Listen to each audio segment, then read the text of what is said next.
গত কয়েকদিন যাবৎ কালেমা খচিত পতাকা নিয়ে ব্যাপক আলাপ আলোচনা হচ্ছে এবং কে কি আলাপ করতেছে সেগুলো আপনারা জানেন। এবং এই আলোচনা সূত্রপাত হয়েছে বেসিক্যালি এই খেলা বা ওয়ার্ল্ড কাপ শুরু হওয়ার পরে, যে বিভিন্ন দেশের পতাকা যেহেতু টাঙানো যাচ্ছে, ফলে কালেমা খচিত পতাকা কেন টাঙানো যাবে না সেই দিক থেকে এই পতাকা ক্যাম্পেইন শুরু হয়েছিল এবং সারা দেশের অনেক গুরুত্বপূর্ণ পয়েন্টে বা আমরা বলতে পারি যে এক ধরনের ক্যাম্পেইন বা এক ধরনের একটা পরিকল্পনার আন্ডারে এই পতাকাগুলি টানানো হয়েছে এবং এই পতাকাগুলি ফেসবুকে এবং সোশ্যাল মিডিয়ায় নানান জায়গায় বিক্রি বাট্টা হয়েছে এবং জিনিসটা একটা পর্যায়ে ব্যাপক আকারে এটা ছড়াই গেছিল। তার ফলে মানে এটা নিয়ে আলাপ আলোচনা শুরু হয়েছে এবং সরকারের তথ্য উপদেষ্টা তিনি গত পরশুদিন বা গতকালকে বলছেন যে এই পতাকা ক্যাম্পেইন বা পতাকা শোডাউন যারা চালাচ্ছে তাদের বিষয়ে সরকার তদন্ত চালাবে এবং কারা এর পিছে আছে এইটা পুরোপুরি সরকার বুঝবে।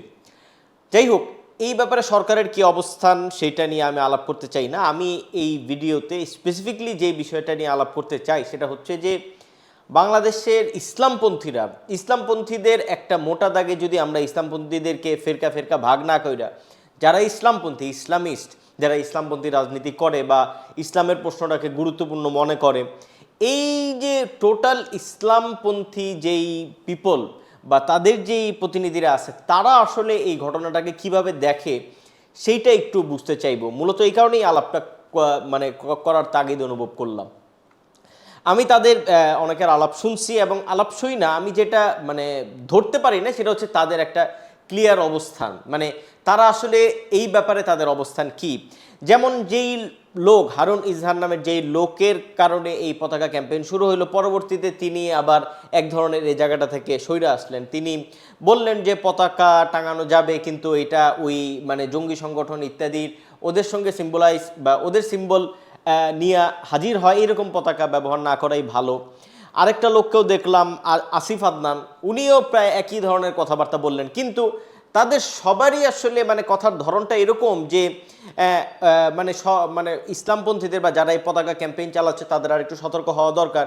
কিন্তু অ্যাট দ্য সেম টাইম তাদের এই পতাকা তারা কিন্তু সতর্ক করতেছে একদিকে যে এইটা সরাসরি ইসলামী টেরোরিস্ট বাহিনীদের পতাকা টাঙানো উচিত না, আবার অ্যাট দ্য সেম টাইম তারাই আবার বলতেছে যে এই ইসলামী কালেমা খচিত পতাকা নিয়ে যে সেকুলারদের চুলকানি সেইটাকে আবার আমাদের গোনায় ধরা যাবে না। ফলে তাদের অ্যাকচুয়াল অবস্থানটা কি সেটা পুরোপুরি ক্লিয়ার না। এবং এই মানে ইসলামপন্থীদের এই মানে সেন্সে আমি এখানকার যে হেফাজতে ইসলাম বলি, জামাতে ইসলাম বলি এবং অন্যান্য যতগুলি ফেরকা আছে সবার অবস্থানের বিষয়েই আমি জানতে চাই। এবং আমি যেটা বুঝতে পারলাম যে তাদের অবস্থানের মধ্যে একটা মানে দ্বৈত অবস্থা আছে। একদিকে তারা নিজেদেরকে মানে এই কালেমা খচিত পতাকার সঙ্গে যেই ইসলামী টেরোরিজম বা ইত্যাদি বিষয় আসে যুক্ত আছে এটার থেকে তারা আলাদা রাখতেছে, আবার একই সঙ্গে এই জিনিসটাকে তারা সাবস্ক্রাইবও করতেছে।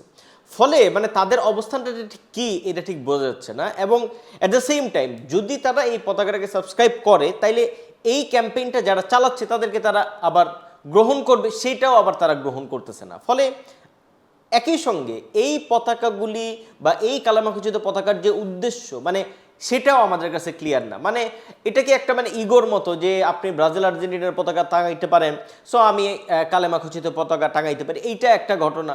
আবার এই ক্যাম্পেইনটা যারা চালাচ্ছে বা এটার ভিতরে কি একটা ইসলামী রাষ্ট্রকল্পের বাসনা আছে কি না বা একটা ইসলামী খেলাফতের বাসনা আছে কি না।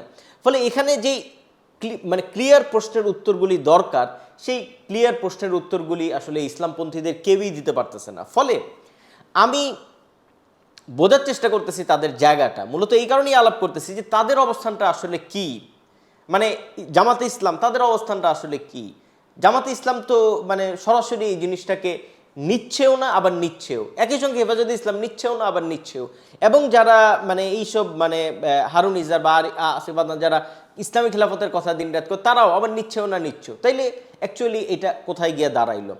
এখন এখানে অনেকগুলি মানে সম্ভাবনা আছে। আমি আরেকটা জিনিসে একটু মানে গভীরে যাইতে চাই। দেখেন বাংলাদেশে এবং এই অঞ্চলে মানে ইসলামী পতাকা বা ইত্যাদি বিষয় আশয় নিয়ে কাদের উৎসাহ সবচেয়ে বেশি। আপনি গুগলে সার্চ করেন, সার্চ করলে আপনি দেখবেন যে বাংলাদেশের নিউজগুলি যত আসবে তার চেয়ে বেশি আসবে ইন্ডিয়ান নিউজ এবং কালেমা খচিত পতাকা বা ইত্যাদি লিখে সার্চ করলে। এর কি কারণ? এর কারণ হচ্ছে যে আমরা বাংলাদেশের মিডিয়া এই বিষয়গুলো নিয়ে যত চিন্তিত তার চেয়ে বেশি চিন্তার ভাব করতেছে এই ইন্ডিয়ান মিডিয়া। ফলে এখানে মানে এটা নিয়ে অনেকে আলাপও করছেন, সম্ভবত আবু রুস্তনি এই ব্যাপারে আলাপও করছেন যে এর সঙ্গে ইন্ডিয়ার জড়িততা থাকতে পারে। মানে আপনি হুট করে বাংলাদেশে এরকম একটা মানে ক্যাম্পেইন চালায় দিচ্ছেন যেটা আসলে মানে মানে অনলাইনে এইভাবে বিক্রি করতেছেন এবং খুব ক্লিয়ারলি এই সিম্বলটা টেরোরিস্ট এবং অর্গানাইজেশনগুলির সঙ্গে যায়, ফলে এই ধরনের জিনিস আপনি এইভাবে পুশ করতে পারতেছেন, এটার তো একটা নিশ্চিতভাবে এটার একটা ব্যাকআপ আছে। তো সেই ব্যাকআপটা কি মানে ইন্ডিয়া কিনা, এবং ইন্ডিয়ার বিজেপি সরকার তো এতে লাভবান হচ্ছে।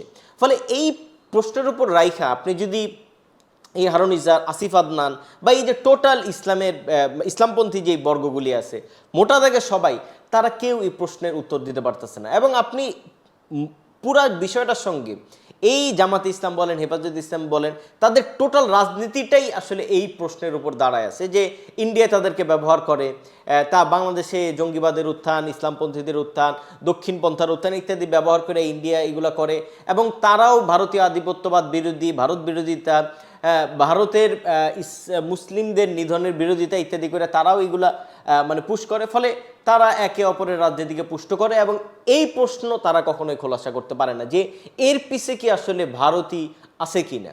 এবং এই প্রশ্নের খোলাসা করার কথা আমি বলতেছি, এই প্রশ্নকে তারা কনফ্রন্ট করে না, এটার মুখোমুখি হয় না। ফলে আমি মনে করি যে ইসলামপন্থীদের এই বিষয়টাও ক্লিয়ার করার দরকার আছে।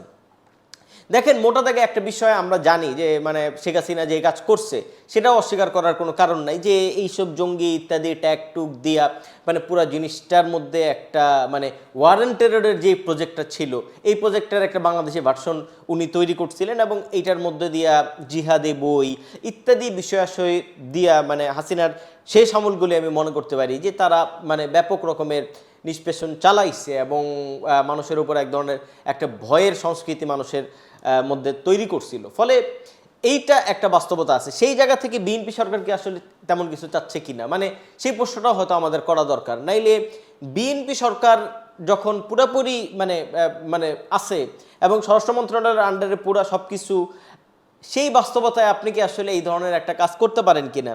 এই ছবিগুলি লম্বা ব্রিজের দুই দিকে কালেমা খচিত পতাকা ইত্যাদি, মানে যেটা মানে কমপ্লিটলি একটা টেরোরিস্ট অর্গানাইজেশনগুলির সঙ্গে একটা মিল রাখে, এই ধরনের পতাকা আপনি টাঙাচ্ছেন এবং এগুলি এখন আজকেও আমি ফেসবুকে দেখছি এগুলি বিক্রি হচ্ছে ইত্যাদি। ফলে একটা ভিডিওতে দেখলাম যে একদিকে বাংলাদেশের পতাকা, আরেকদিকে এই পতাকা, দুইটারে একসঙ্গে মানে এক কইরা বিক্রি হচ্ছে ইত্যাদি। ফলে এইটা কি বিএনপি আসলে এটার পিছু আছে কিনা, মানে এইটাকে হাসিনারই সেই রাজনীতি কিনা যে একটা নতুন জঙ্গিবাদের উত্থান এইটাকে মানে তৈরি করে এর পিছনে আসলে কে আছে এবং নতুন একটা বয়স সংস্কৃতি তৈরি করা।